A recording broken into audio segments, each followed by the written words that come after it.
Oh man, I'd say that was one of the top two shows of my entire life. Was Kiss, Def Leppard front row, and then Prince played back-to-back shows at this small venue here in Denver called the Ogden. But man, it's my vocal performance coach, Dr. Scott, who's worked with a lot of majors, he just always said, people walk out of a concert saying, I can't wait to see them again, not hear them again.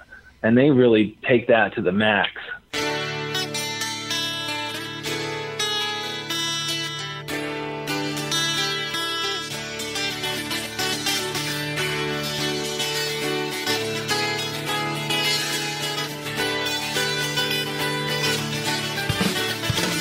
Welcome to the Better Each Day podcast radio show with Bruce Hilliard. Today and every day, reaching out for innovative ideas in every way.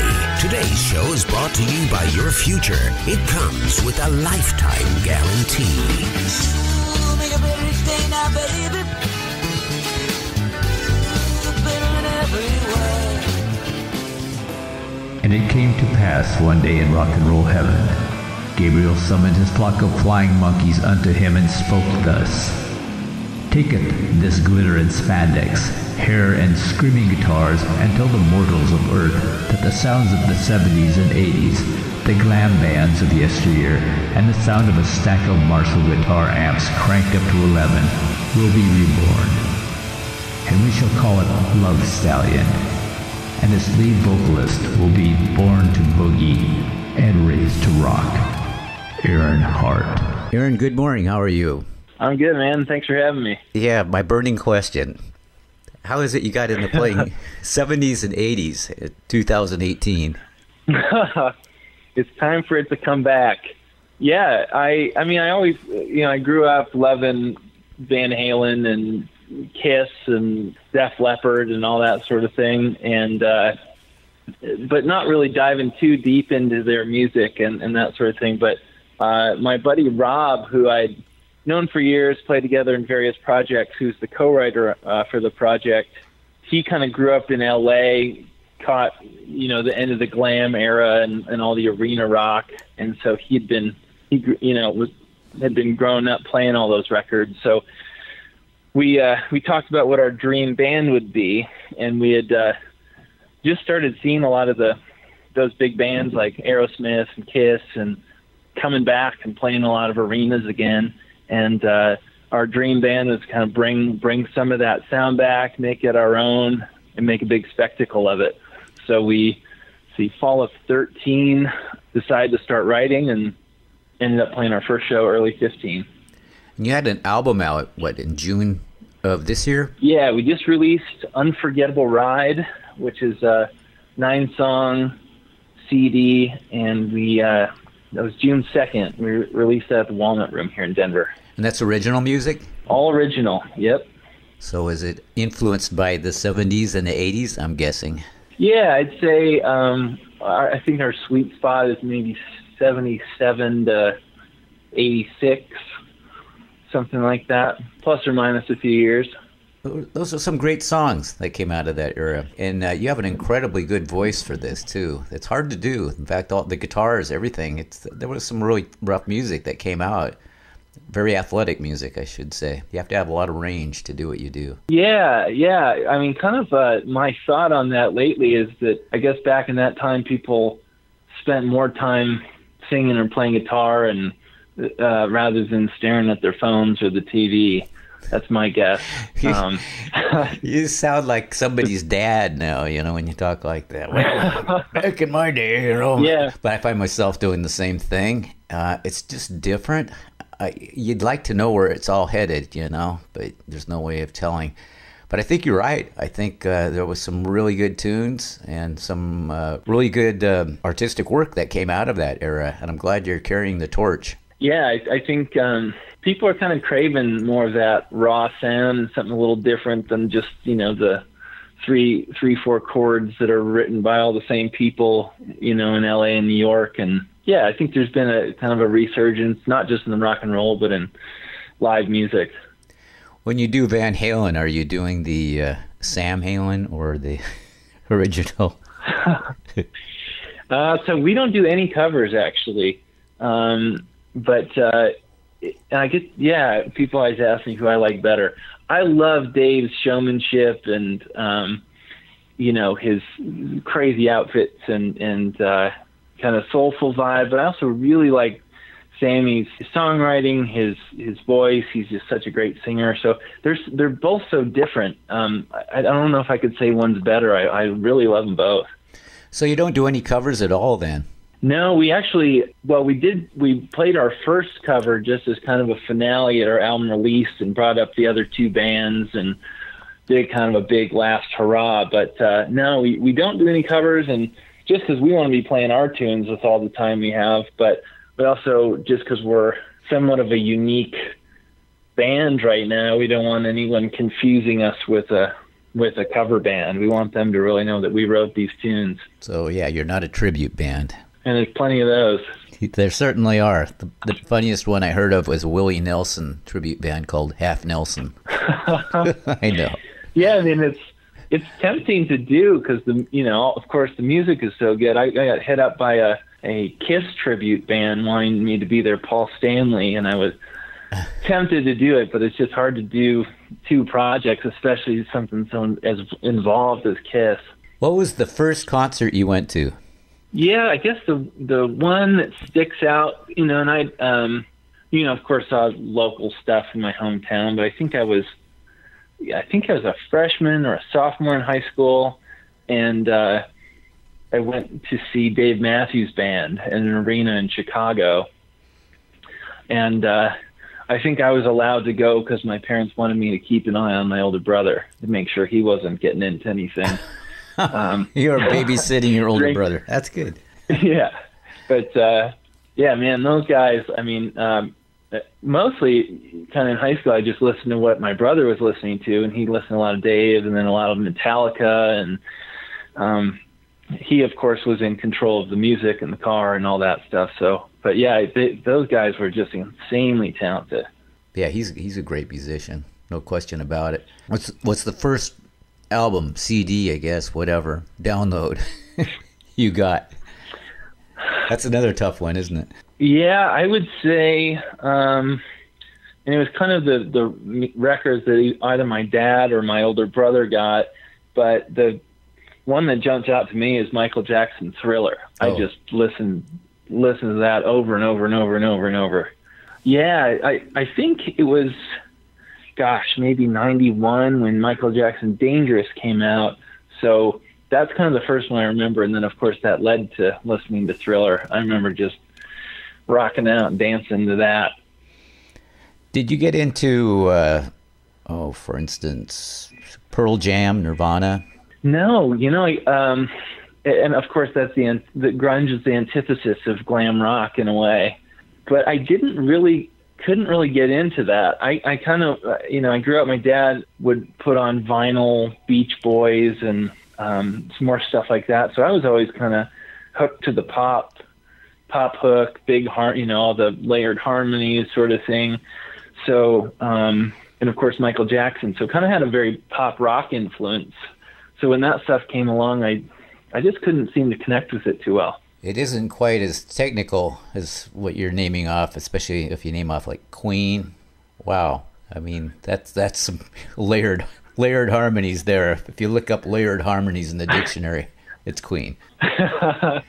Yeah, Queen's one of my all-time favorites. I mean, I remember, of course, with Wayne's World and Bohemian Rhapsody. Oh, yeah. But yeah, and I can't wait for that documentary or the movie to come out in November. I don't know about it. Tell me about that. Yeah, so I guess they've been trying to put this together for quite a while. Brian May was trying to put together a kind of a big Hollywood movie about Freddie's life.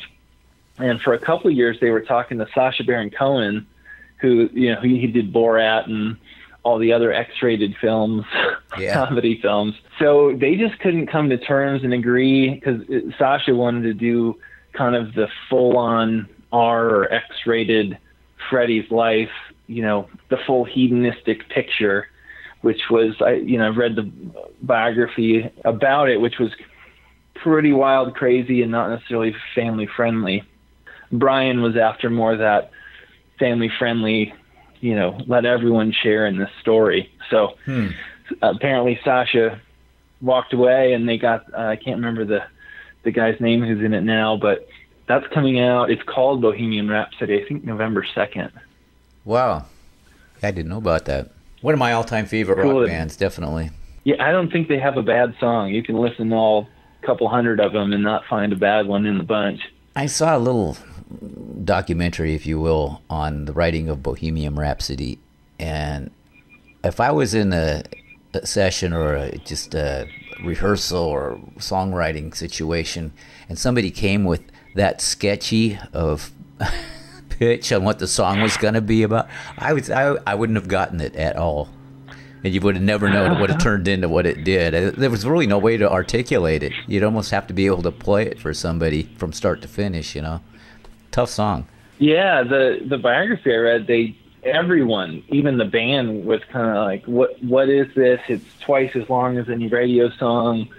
And but Freddie wanted to do it. And they always no one could really put them in a box. And they were always trying to do something new. So it's a super cool story. I can't wait to see in the preview has kind of a snippet of the interaction in the studio and everyone's confusion around it. So maybe I've been under a rock. I haven't heard anything about that. So yeah, maybe if you're glued to your Facebook or Instagram or something, you probably catch an ad, especially if you follow all the Queen sites. I'm out of touch.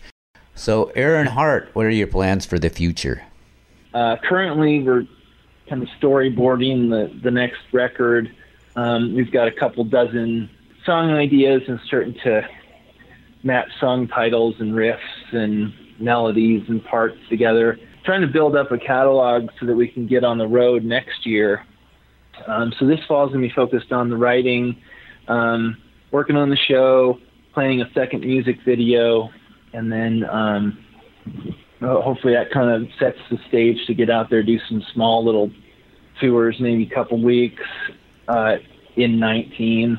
Looking at probably a late spring or early summer, but I'm from Chicago area, so definitely want to get to the Midwest, probably Southwest, and then potentially out to California. You're geared, in my opinion, for playing large arena-type rooms. Is that kind of your goal? Definitely. Yeah. Yeah, we've with every show, even if we're playing in a small club here in Denver, we bring a light show. We got kind of the smoke fog. We bring our sexy disco legs, which is kind of the next generation disco ball. So yeah, you can Google that, but they're basically these big female mannequin legs covered in mirror tiles. And we've got a couple of those behind us spinning around on the motors. And we try to bring kind of a new show each time and a new either color theme, change up the wardrobe. And so that's certainly our goal. We'd like to build to just bigger and bigger, and who knows, maybe do Paul Stanley. I know a couple other people kind of get on there, the big swing and swing across the whole arena. I think that's on the horizon soon too. God, it sounds like you're having a blast doing it, though. I mean, that's the one thing an audience can tell. Sometimes they can like your music or kind of not like it or whatever, and I'm sure they love your stuff, but they can tell if you're having fun. Yeah, I think and I read Paul Stanley's autobiography, Face the Music, and he talks. I mean, that's a lot of the themes of some of those acts, was just kind of how can we just blow people away, give them something totally brand new and shock them. And Kiss of course had great writing, but showing up in their makeup and their platforms, and you absolutely couldn't forget them. I saw Gene Simmons on a Dan Rather interview just recently. I don't know how old the interview was, but very interesting. He is so business oriented. It's unbelievable. He's very much a family man. He talked about his shady past with women and all that, and of course Dan Rather always gets into that. But very interesting, and he's very American. He's very get into the American culture because he's from Israel. Which I didn't know that, and he has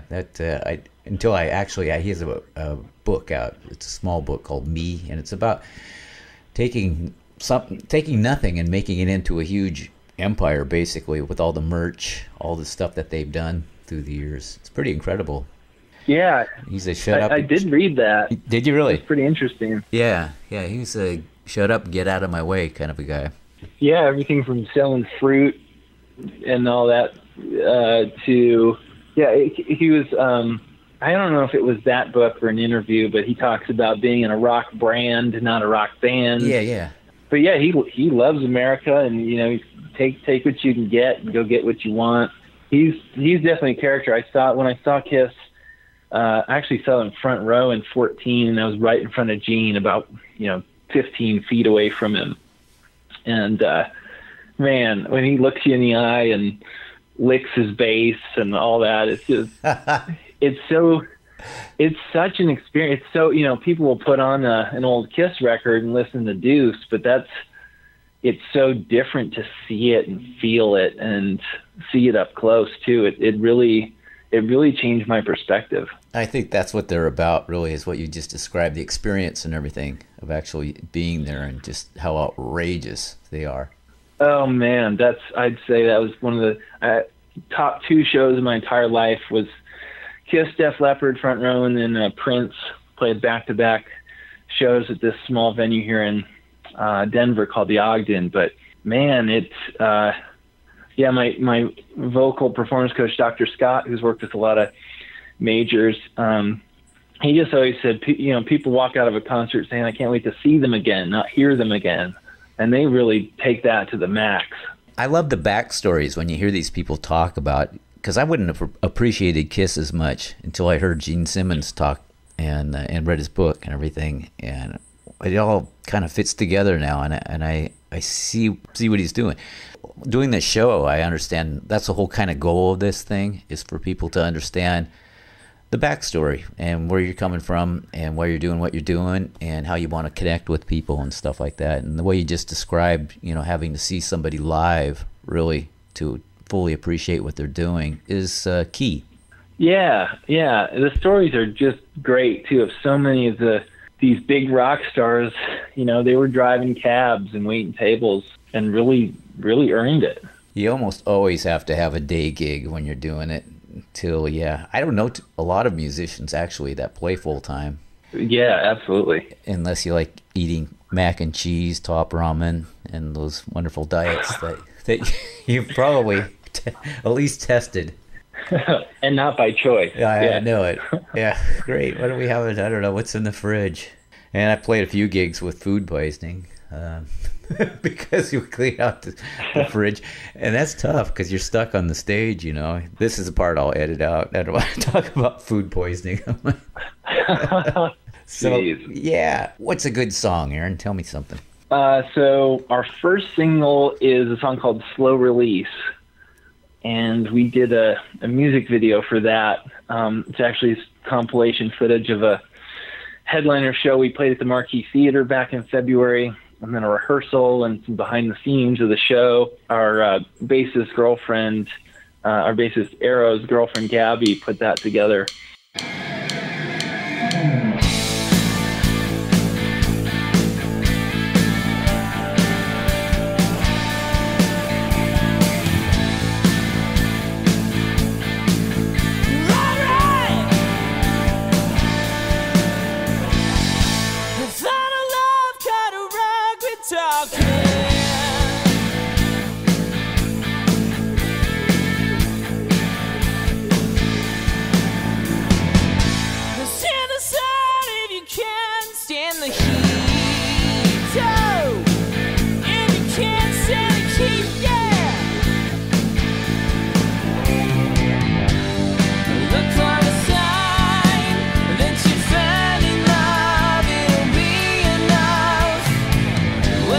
Look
yeah, the song Slow Release, our first single, and then another song, Big Rock Radio, were actually the two songs that Rob and I wrote first.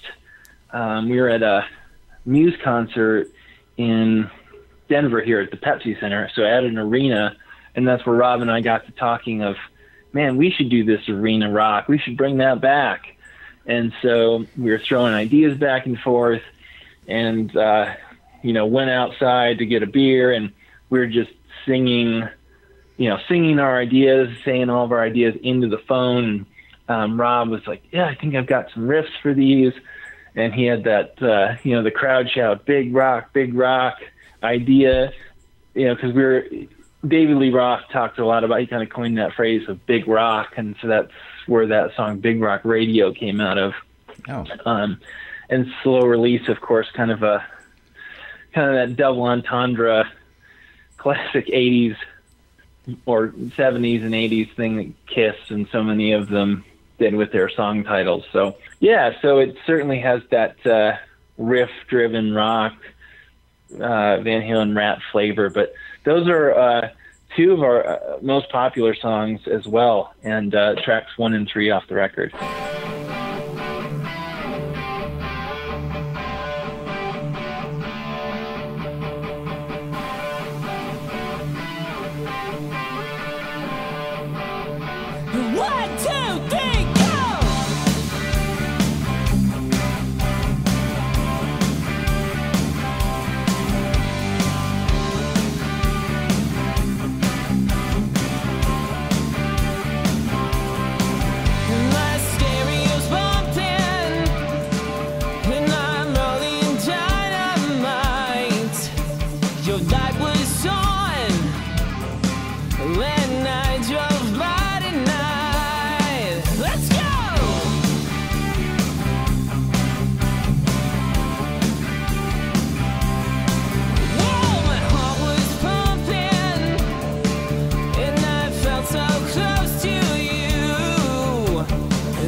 You know, Aaron, there are people that are out there that do nothing but criticize, and I think it's probably really easy for them to say, oh, 70s and 80s rock, that's obsolete. It'll never come back.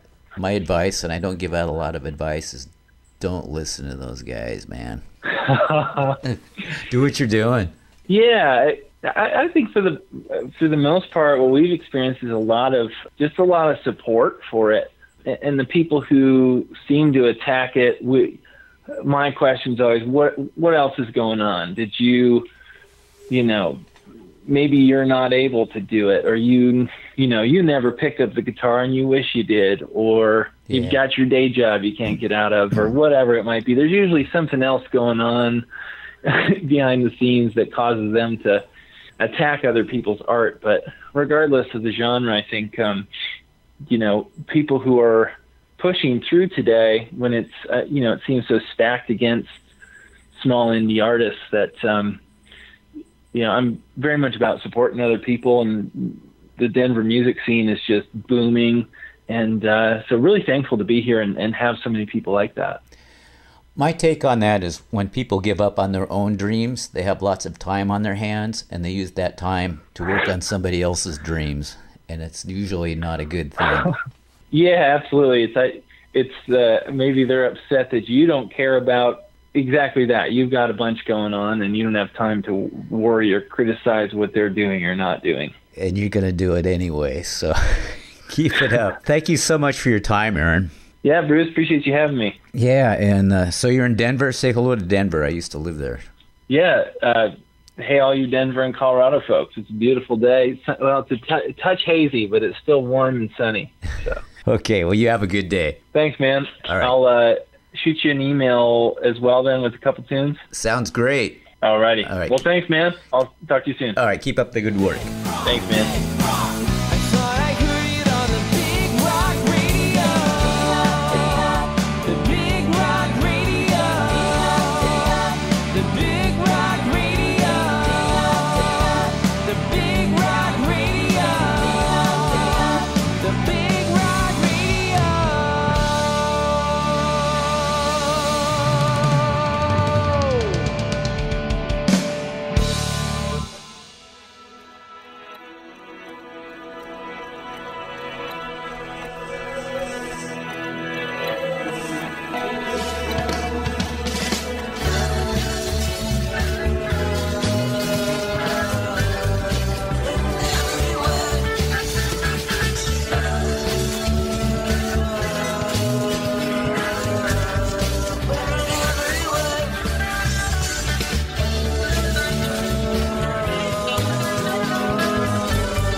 Listening to the Better Each Day podcast radio show with Bruce Hilliard. We'll be back with a new horizon, but until then, honor the future. It comes with a lifetime guarantee.